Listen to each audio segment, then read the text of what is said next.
It's the Locked On Flyers podcast for Tuesday, July 4th. Your daily dose of Flyers news, analysis, and high quality content that is talking about a surprise Marc Staal signing as well as development camp day 2.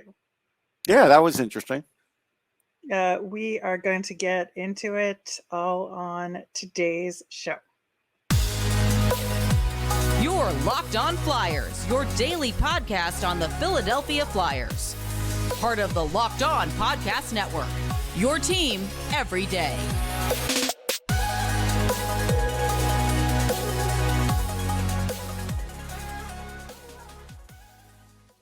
Hey there, thanks for making Locked On Flyers your first listen every day. I am Rachel Donner. You can find me on Twitter at rmiriam. I'm here as always with Russ Cohen, who is on Twitter at Sportsology. You can subscribe or follow us for free over on YouTube or on the SiriusXM app. Anywhere you listen to podcasts, you'll get the latest episode as soon as it's available here on the Locked On Podcast Network, your team every day. Russ, the two of us had the opportunity to hang out together in person at Flyers Development Camp Day 2, and hence the different background for me if you're watching on YouTube and you're used to seeing something a little bit different. I am in New Jersey, very close to the Flyers training center. And while we were there, the news broke that the Flyers had signed Marc Staal, a defenseman, to a 1-year, $1.1 million contract. And it's a really fascinating signing, I think. And we had talked about how the Flyers really would likely go after a veteran defenseman for depth, as well as just have somebody around to help the new kids along, so to speak. Marc Staal is a very interesting choice of all of the available options. Yeah, no question. I mean, again, he lives in Thunder Bay or thereabouts, and so he wants to be close to home. So he probably didn't want to be on the West Coast, and he knows John Tortorella. Like, those are good things. When you look at it, I know there's a lot of dissension on Twitter about this signing. I look at it like this, and Danny Briere gave us some insight. So the insight was, right now, like Emil Andrae, who knows? Like, there's this whole Swedish rule anyhow. We don't know what that means, how many games he has to play to stay, or is he going to have to go back, or anything, right? So to me, that's up in the air. Igor Zamula's out of options, so they're not going to send him down. So either he's going to get scratched every night, or he's going to play, or it's going to be a combination, right? We've seen that before with other players, so we know that. So if you put Staal into that mix, maybe he doesn't play every day. Maybe he's playing 3 out of 5 days. Maybe Zamula's playing those other days. So I think, as far as that goes, that's a workable situation. I know everybody wants maybe some of the other guys to start hitting the lineup. It's too soon, I think, for Andrae. Unless he makes a monumental jump. I watched him. He looks good, but he still needs more North American seasoning in my eyes. So unless there's something big that happens, I wouldn't be rushing him into the lineup yet. And then we know with Adert, it's a pace thing. So, this is one instance where the Flyers are willing to do it right, and fans don't want them to do it right. It's crazy. It is really interesting along those lines. And just signing Marc Staal in particular, obviously the Tortorella connection is a big part of it, right? Where there's the familiarity there, and it could benefit some of the other players in terms of having, as it was being talked about, a translator, so to speak, so that the blue line can really just have a conduit of communication and somebody who really understands what Tortorella is asking for with Marc Staal. And I think that that's a good thing. Of course, the geography of it makes sense, to your point. And when Danny Briere was talking about it in the press conference, he was asked about the fact that, he had said there was probably not going to be any more signings. And then lo and behold, there were 2 after he said that. But I really feel like he felt like this one was genuinely more of a surprise than the Hathaway signing, that, Marc Staal was on their list potentially, but they never thought he would come to the Flyers. But because of all those other factors, and, he is 36, right? So yeah, I don't think he had a lot of options out there. I'll be honest and say yeah. that. So I think that's a part of it too. Yeah, and so given like probably the lack of options out there, plus the Tortorella factor, plus the opportunity to mentor young kids, I think that's a really good thing Yeah, for veterans like that. And so, while he's, his better days have certainly long since passed as a player, look, I I mean, think, look, he played in the Stanley Cup. We're all aware of that. yeah, He wasn't like the main guy. He was a top four guy, but on another team, he might not have been a top four guy. I think we're all aware of that too. yeah, absolutely. And I think that, as long as they, hand out the minutes appropriately, the way you said it earlier, maybe he sits every now and again. Maybe they rotate him and Zamula in and Yeah, out. Maybe Sealer is part of that rotation in terms right. of who's in and out of the Although lineup. it's doubtful, Nick Sealer can't miss a game. But yeah, you're right. Well, in an ideal world, let's say.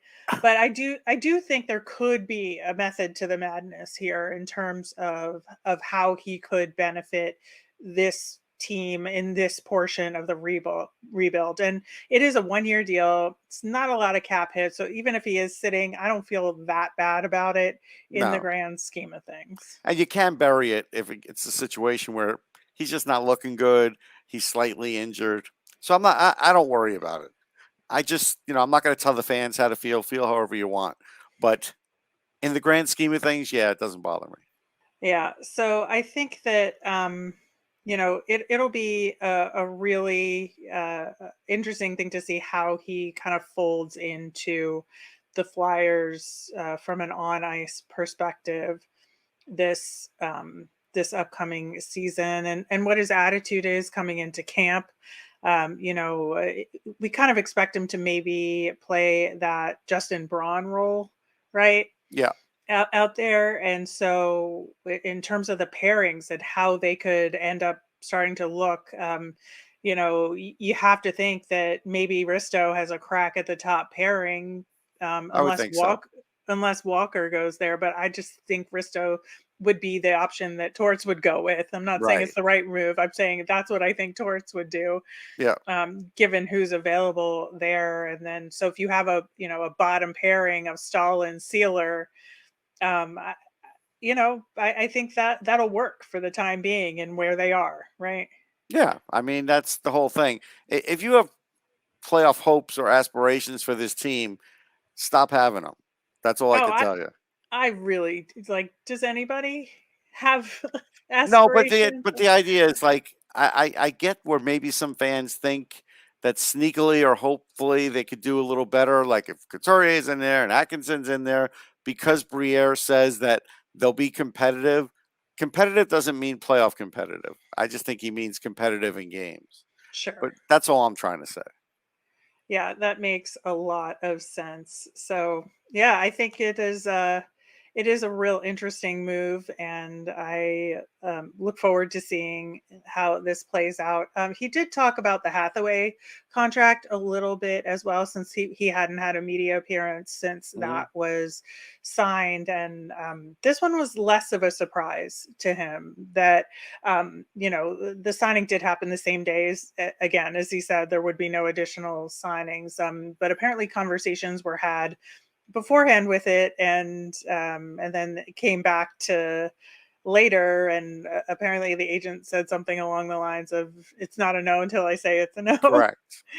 And So that was so a very Danny funny learned moment. something. Yeah, but Danny He learned something did. about that agent. Yeah.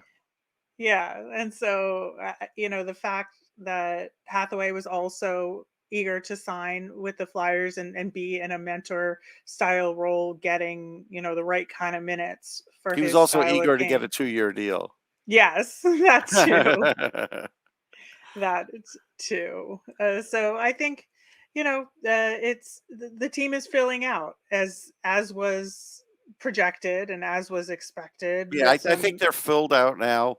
Mhm. Maybe you get like one camp invite from somebody they know. And that's probably it. Yeah, and then from now on, if there's additional signings, they'll be for Phantoms players exclusively. So to fill out that roster as the summer continues, they certainly won't all happen in the short term. Yeah, don't expect a lot of reports from me talking about how a guy has a chance to make this team at a camp. I don't think there's going to be a lot of that. Yeah, we'll see. what rookie camp and training camp look like, which is a different animal than a development camp, which is Yes. what we will be talking about day 2 of coming up next. Take your first swing at betting MLB on FanDuel and get 10 times your first bet amount in bonus bets up to $200. That's right. Just bet $20 and you'll land $200 in bonus bets, win or lose. That's 200 you could spend betting everything from the money line to the over under to who you think is going to hit the first home run. All on the app, on an app that's safe, secure, and super easy to use. Plus, when you win, you can get paid instantly. There's no better place to bet on MLB than FanDuel, America's #1 sportsbook. So sign up today and visit FanDuel.com/lockedon to get up to $200 in bonus bets. That's FanDuel.com/lockedon. FanDuel, official partner of Major League Baseball. We'll have more on development camp as the week continues. But for now, looking at what they did on day 2, that's Monday at development camp. Russ, what was your overall thoughts in terms of what we saw out there, in terms of, what drills were they doing? What were they working on? And any, standouts? Yeah, so the first thing is the one drill with the mini tires that they had to hop over with one skate. That was about the only thing that seemed different to me. Everything else seemed the same: the scrimmaging, the small ice, their what they're photographing as players are shooting and other things. Nothing else seemed different. There was maybe one other instruction where they were skating on the opposite leg, but that's really it. So nothing changed as far as that went. For standouts, yeah, I thought Elliot Denoyer really did show off his offensive ability. He did do like a nice toe drag in the 3-on-3, and Yeah. he goes, I wasn't trying to show off. It was just the play that was there, but that's good. I mean, for me, that was like he felt confident. He felt confident to do that. So he looked really good. I think Zayde Wisdom, actually, his speed looked good, which was something that was Yes. nice to see. JR Avon, his shot definitely looks really good. So that was nice to see. Yeah, I want to talk about that for a Go minute ahead. because, you mentioned Denoyer already and Avon. I agree with you there. I think the two of them especially looked really good. And for at least one or two of the drills, they had a combo of Denoyer, JR Avon, and Bobby Brink working together. And it looked really fun with some really great puck movement Hmm. between them. And just the combination was really dynamic. And when you just start, imagining into the future, I think, it's a lot of fun when you see kids like that together and be successful out there. Yeah, no question. I mean, we have to see how Brink's speed does. Otherwise, he may not get a chance to play with Denoyer. There may be different, but his offense looks good, but his skating still needs work. So we'll see where that's at. I did get to see some pairings, like they had Bonk and Andre, basically going Hmm. back and forth with some outlet passes, working the corners, and they looked really good, like really smooth. Bonk looked excellent. His puck retrieval is really good. So all that checked out. Ciernik looked, in the other session, looked good, really fast with the puck. I liked what I saw. Cole Knuble's shot seems to have a little more bite than it did a year ago. Maybe that's why he got drafted this year and didn't get drafted last year. That's good too. Helge Grans still has to work on that shot accuracy. He's another guy that can't seem to shoot from the right spot. But as far as defensively, looked good, looked very confident. His skating was good. Needs a little more two-step quickness, but you could see where he'll be able to fill a role for sure. Yeah. Going back to some of the guys you just talked about, Yes. Zayde Wisdom, I just really felt like he had a lot of energy out there, and Hmm. the grouping that he was with out there. Granted, I think he was probably one of the stronger players in that grouping of like the line mates he was given, but he really did stand out quite a bit, and I felt like his turns were a lot tighter, Yes. and his puck possession. Body positioning was especially really good. So I'm very eager to see how that translates moving forward, just because he did have a little bit of a rough year this past year. But he seems raring to go and in good spirits. And so I appreciated that a lot. Yeah, he seems good. I expect him to have some impact in the 5-on-5 game on Thursday. So yeah, I liked what I saw. Yeah. And then with Cole Knuble, I felt like he was really nervous out there. Like there was a little bit of tentativeness, but I think the way he deals with that is he just attacks it and tries Hmm. to push through it, and you Hmm. could see that. And sometimes he would lose the puck Hmm. in a situation in one of these drills, but I think that that doesn't bother him either. No. He just kind of keeps on trucking and does the best he can, and sometimes it just comes through with flashes of really cool stuff. Yeah, I mean that's how he's gotten better before. That's what he will do now. Like when I interviewed him and Mike about a year ago, Mike said that he just eats up the work, and I think you'll see that throughout camp with Cole. Yeah, and then with Helge Grans, we didn't get to see him quite as much, but I do think that as the session progressed, he seemed to be getting better and better. Like he kind of warmed up into Hmm. things, and we did hear the day before from Emil Andrae about Grans, and that he said that Helge was a really good two-way defenseman, but good offensively. But on the side, he's also like a really great person and is also funny. So I'm looking forward to Yeah, to the good all of that. offensively has yet to be proved. Honestly, Emil's being Yeah, good to Helgi that yeah. way. Well, that's what they do, Yes. right? I think that yeah, I think there's some real good potential there. I thought we were having a whole lot of jersey number conversations Oh yeah. at Too many. development camp, too many, but mostly triggered by the Tyson Forster situation because of the Marc Staal signing. So Marc Staal is now going to take the 18 that we thought Tyson Forster was going to have, and now Tyson Forster is going to take 71, which one of the other prospects currently had at camp. I forget who it is off the top Yeah. of my head, but it's going to be this like whole number And we think Cam York might shuffle. take 8, but we don't know for sure. We don't know for sure, but Grans was wearing 3, which was the single digit, which is, what, um, you know, I think a real premium in Flyers land if Right. you want a single digit. And the fact that they gave Grans a single digit number is something, in camp is something that leads me to believe that they're going to want to push to have him make the Flyers. Well, yeah, I mean, because he's played NHL time, so in that camp, Yeah. he's one of the few, right? So Yeah. Is they're it giving just like a courtesy it thing? is, it is, because he's got the experience. He's the elder statesman, and so that's really, even though he's not the oldest there, that's still Right. why. Yeah. So I just thought that whole dynamic was interesting in terms of Hmm. the number shuffle that that was going on. One of the other things that I thought was a lot of fun was when they had a lot of the defensemen grouped together doing drills and doing like tight drills in the corner in terms of puck retrieval Hmm. and trying to do the starting process of a breakout in the corner. Sam Moran was part of that in the coaching group, which was really great to see that Hmm. he's, really an active part of this player development process. Kara Mori from Princeton, who's the women's head coach there, has been at Flyers development camp for a number of years, and she was back. So the two of them were kind of leading this drill in the Yeah. corner, and like Bonk and Emil Andrae were just like the two of them were doing so well at it. Yeah, And I should have had a just video with Bonk, but I didn't hit the record. But I was watching him, well, and he was really good. there is one on our Instagram if you There you want go. to check that out. He did I really well managed with it, though.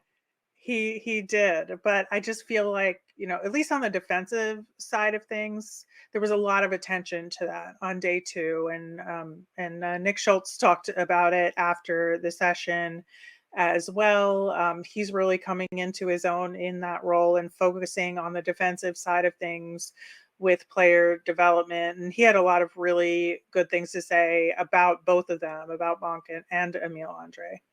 Yeah, I mean, right now, nothing bad to say. Uh, but just what I saw from Andre, like I said, I can't tell you he's a guaranteed NHLer at the beginning of the season. That's all.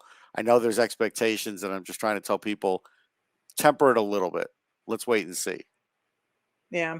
Well, there's so many more guys to talk about, and we will do that coming up next.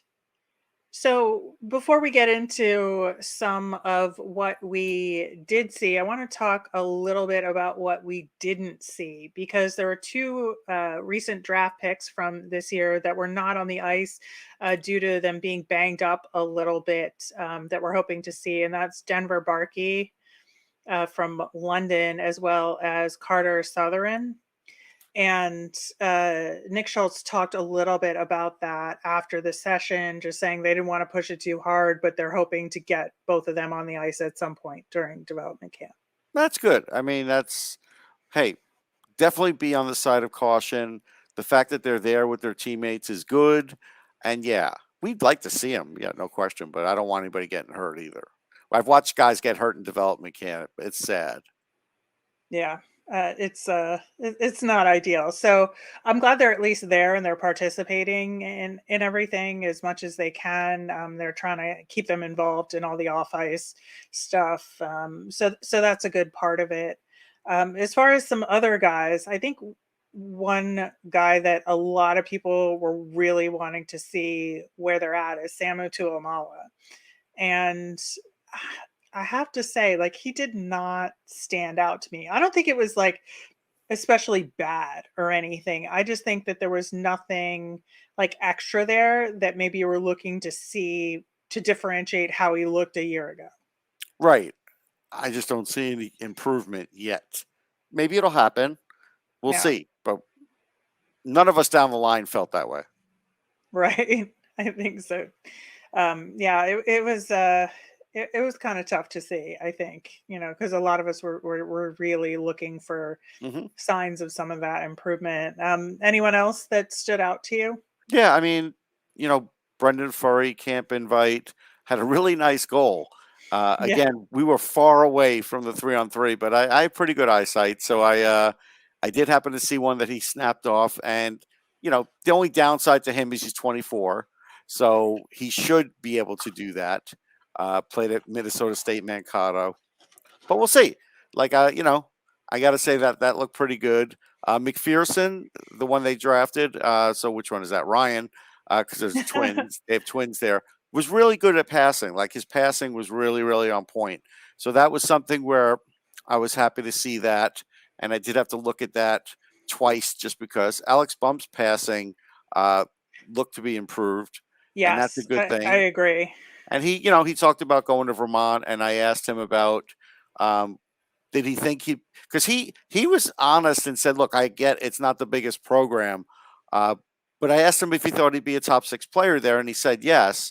And this is where I want to point out that for development, I would rather him be top 6 at Vermont than 3rd or 4th line at BU.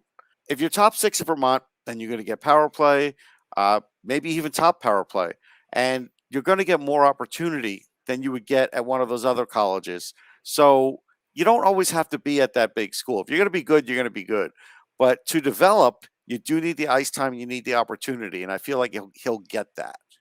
Yeah. And, we had talked previously on the show about the Vermont connection with John LeClaire and Patrick Sharp. And he talked specifically about his conversations with Patrick Sharp, and how having that additional connection is going to help in his development, and that he really felt strongly about the coaching at Vermont, that was going to be an environment that was going to allow him to take that next step, including getting those top 6 minutes. Yeah, and Adam Yinning looked really good with his decision making. So his skating's good, his decision making's good. He's one that could sneakily make the team, and it wouldn't even shock me. Like if there's an injury, I feel like he might be able to get plugged in. He's really close. Yeah, I think he has the potential of being a better Robert Haig, right? Yes. That I think that, looking at what he does, especially, the second half of last season with the Phantoms in terms of his decision making at the point and just figuring out how to really effectively be the initiator of an offensive drive, but then kind of let everybody else do what they need to do. But he gets the puck in the right spot at the right time for everybody else to be able to do what they need to do. He's also getting smarter in terms of choosing where and when to take shots from the point, again, to create offensive opportunities. And I think you could see some of that in the drills that they were doing at this depth camp. You definitely could. and that to me is a big deal. So let's see what happens here. I think one of the other people that I wanted to keep an eye on was Devin Kaplan, a draft pick from last year. Hmm. And I think that he's just one of those guys that's going to be a slow burn in terms of Yeah, the progression, and that he does look better than he did last year. I think he's a little smarter, and I think the college time has really helped him a lot in terms of discipline. He's just a guy that's going to push it around the edges in terms of his confidence and isn't necessarily going to take a huge jump at any given time. right. Again, 3 years in college is not going to shock me for him. So that's what I'm expecting. And then a year in the AHL. Like, this is what I'm expecting. And then we'll see what we have.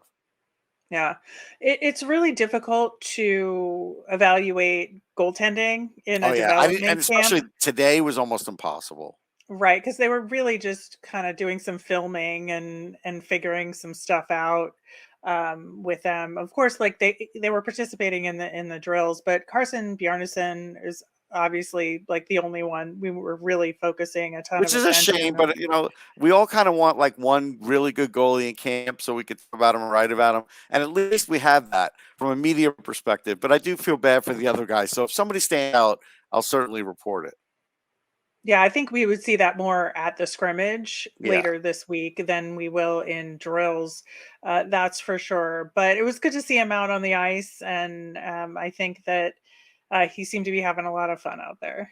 Yeah, he was having fun. Also, there are, some slight. Oh, you talked about the injuries. Never mind. You already talked about that. Yeah, so I think, other than that, I think it was a pretty standard day at development camp, and I think we could learn little things from what goes on here, but maybe not a ton yet. Again, I think the scrimmage is where you're really going to see what some of these guys can do, and where you can really compare like a camp invite up against a top prospect and really see what the breadth of skill and ability is. Yeah, and again, with no Matvey Michkov there, it's you're not going to have like a star study camp. I get it, and he's never going to go to camp. Like, you're just never going to. He's just going to show up, and he's just going to be on the Flyers, I think. So I doubt you'll ever see Hmm. him in a rookie camp for this kind of situation, a dev camp, because he's already a pro. So I don't think you'll see that. So so you're missing a little of that, but I still feel like even with that said, their crew this year a little better than their crew last year. I think so. I think so too. I think there was like a lot more upside this year at camp than, Yeah. in terms of than critiques to be made. Hmm. And I think that's a good sign when you're in year one of a rebuild. It is a good sign. It shows that some players got better and some of the new players were needed, and it just seemed to be a good mix right now. Yeah, well, we're going to continue our conversation about some of the new players on tomorrow's show. We are going to be talking to Mike Stubbs, who covers the London Knights for radio up in London, Ontario. So we're going to talk more about Oliver Bonk as well as Denver Barkey, who are both on the London Knights, and what they could be potentially bringing to the Flyers. Yeah, great. I look forward to it. Yeah, it should be a good conversation. So that will do it for today's show. As a reminder, we always want to hear from you. We're going to be doing that big mailbag show the following day. So make sure you get your questions in via Twitter at Locked On Flyers. You can email us at lockedonflyers@gmail.com or comment over on YouTube. I'm Rachel. I'm on Twitter at rmiriam. That's RMIRIAM. I'm Russum at Sportsology, SPORTSOLOGY. Have a great day, everyone.